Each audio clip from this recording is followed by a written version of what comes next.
Est-ce que tu as déjà essayé de te mettre à la course à pied pour perdre du poids? Et combien de temps tu as tenu? N'hésite pas, dis-le moi en commentaire. Si, comme 30 à 40% des femmes, tu as déjà essayé de perdre du poids en te mettant à la course à pied, et comme de très nombreuses femmes, en fait, au bout de 2, 4 ou 6 semaines, tu as abandonné parce qu'il y a eu des blessures ou alors parce que, en fait, c'était vraiment trop dur, alors cette vidéo est faite pour toi.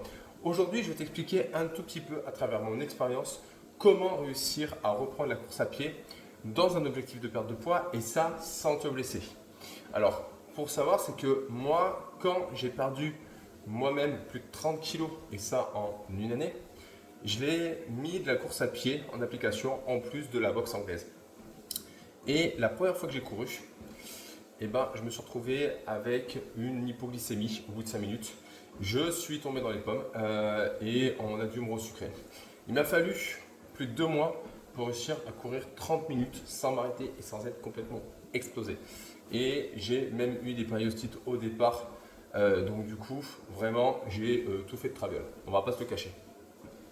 J'accompagne de nombreuses femmes et souvent quand il y a une reprise de course à pied, on a le oui mais c'est trop dur, oui mais quand on est en surpoids c'est mauvais la course à pied, oui c'est traumatisant, c'est mauvais pour les genoux, alors je vais tout casser, c'est complètement faux.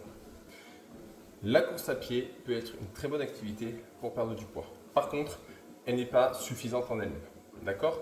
La course à pied est une très bonne activité pour perdre du poids. Par contre, ça demande de la progressivité. La course à pied est une très bonne activité pour perdre du poids si elle est encadrée correctement. Ok? Pour te placer une base et que tu comprennes pourquoi la course à pied est un sport à impact et que tu peux potentiellement te blesser si tu fais n'importe quoi. Une minute de course à pied, c'est comme si tu faisais 70 squat jump sur chaque jambe.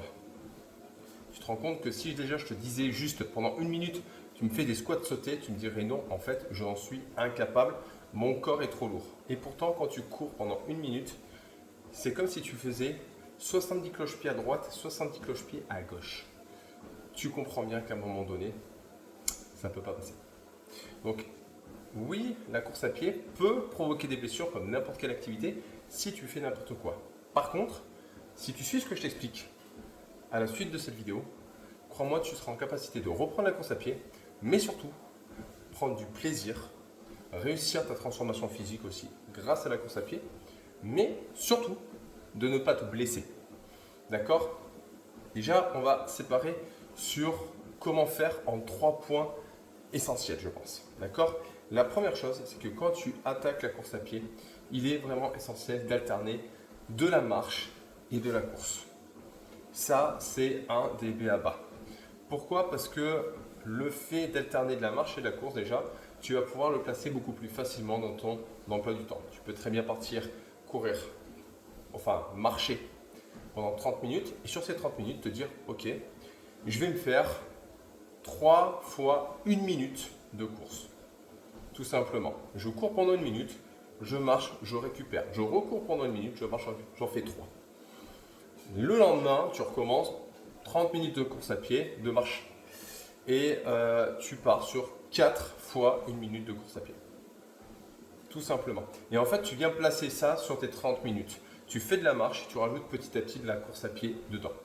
Le fait de faire ça, déjà, tu vas plus facilement intégrer les choses dans ta course. En plus, tu vas mettre de la charge progressive sur ton corps. Donc, du coup, ça évitera de te faire mal.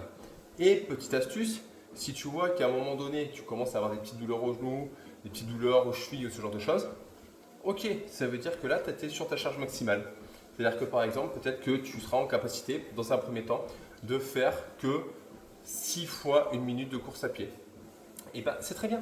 Commence par 6, fais-le, et quand tu n'as plus de douleur, tu repasses à 7, puis 8, et ainsi de suite. Et au bout de 10 fois 1 minute sur ta phase de 30 minutes de marche, là, tu peux te dire, ok, bon, maintenant je peux augmenter un peu plus, et peut-être que tu rattaques, et tu fais 3 fois 2 minutes, et ainsi de suite. Donc, alterner marche et course.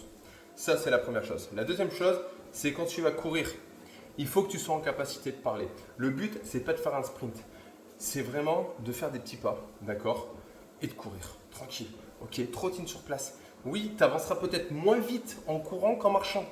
Oui, tu auras des personnes en marchant qui vont te doubler. Moi, ça a été mon cas, personnellement. Moi, j'avais des enfants qui étaient capables de me doubler en marchant, alors que j'étais en train de courir, en train de crever. Hein, on va pas se le cacher. Donc oui, tu peux. Par contre, voilà, tu dois être en capacité de parler. Le fait d'être en capacité de parler, tu vas travailler principalement déjà ton endurance, mais aussi, ce qui est très intéressant, c'est que le fait d'être en capacité de parler, tu vas être moins en difficulté. Donc du coup, ça va aller. Et petit à petit, tu vas pouvoir progresser. La troisième chose, c'est de faire, et ça c'est absolument, de faire du renfort, d'accord, dans ta semaine. Tu ne peux pas faire que de la course à pied. La course à pied est une très bonne activité, il n'y a pas de souci.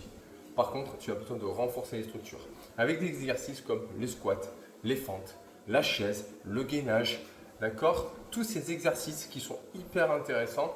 Moi, ce que je te conseille, c'est de les mettre en format de circuit.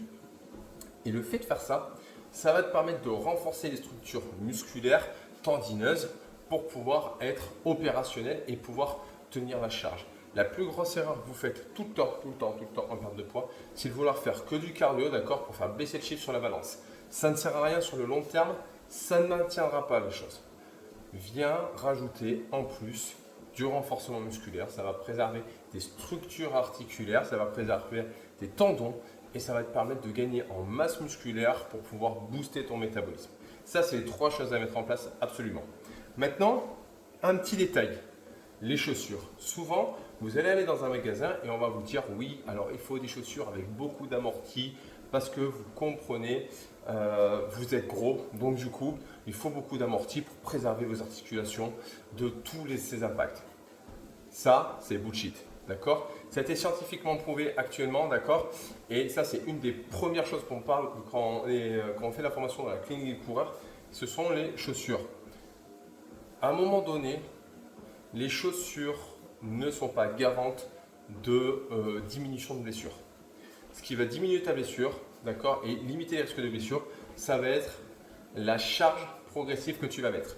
Si tu y vas comme une brute, automatiquement, tu vas te blesser. Peu importe la chaussure que tu utilises, d'accord? Donc déjà, ne cherche pas à changer de chaussure, machin. Prends ta vieille paire de basket, d'accord? Prends ta paire de chaussures de randonnée, fais-le. Prends ta paire de chaussures, ta paire de ballerines, fais-le. D'accord? Ça ira très bien. Chose à savoir maintenant, c'est que voilà, plus l'amorti est important au niveau des chaussures, plus potentiellement tu vas avoir des problématiques au niveau des genoux ou du dos. Pourquoi? Parce que du coup, ça va venir déformer un petit peu ta technique de course et tu vas venir écraser le talon très souvent. Donc du coup, tu vas mettre plus de charge et de contraintes au niveau des genoux et du dos. D'accord? Donc déjà, si tu as mal aux genoux ou au dos, moi ce que je te conseille, c'est prendre des chaussures avec moins d'amorti. D'accord? Ce qui va te permettre déjà d'être beaucoup plus précautionneuse dans ta progressivité et en plus de te forcer à faire un peu plus de renfort. D'accord?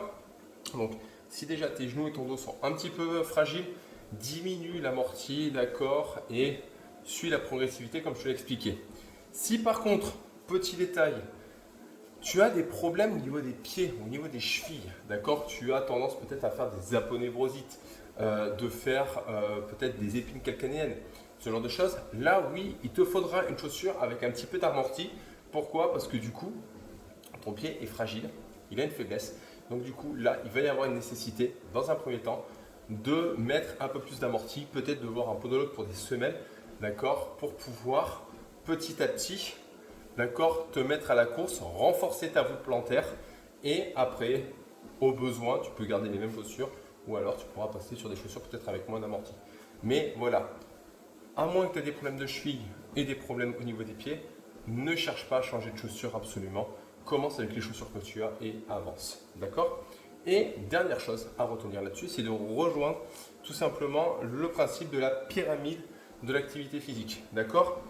Fréquence et régularité en premier. Plus tu vas en faire, plus tu vas le faire régulièrement, plus tu vas progresser. D'accord? En deux, rajoute de l'intensité. Donc pour ça, tout simplement, augmente un tout petit peu, d'accord, sans augmenter le volume de 30 minutes. Augmente un tout petit peu ton nombre de courses dans ce volume-là. Ça va augmenter l'intensité. Puis après, en dernier lieu, tu viens augmenter le volume. D'accord? C'est dans ce sens-là que ça se passe et pas autrement. Donc, d'abord de la fréquence et de la régularité. Derrière, tu viens augmenter l'intensité progressivement. Et une fois que l'intensité est là, tu viens rajouter en plus du volume. Et tu verras que si tu suis cette progressivité-là, ça va te permettre de réussir à reprendre la course à pied sans blesser et en prenant du plaisir. Moi, c'est comme ça que j'ai fonctionné par la suite. C'est comme ça que je suis passé de 101 kg à être capable de courir 5 minutes à pouvoir faire 48-50 km en courant. Donc, à toi de jouer maintenant. Si tu veux plus de conseils, plus de détails au niveau de la course à pied, laisse un commentaire. Et si tu veux réussir à perdre du poids avec de la course à pied, mais surtout sans te frustrer, dans ces cas-là, rejoins mon challenge de 21 jours. D'accord, tu auras un rendez-vous avec moi pour faire le point et après, tu pourras avoir 21 jours de contenu exclusif pour réussir à perdre du poids.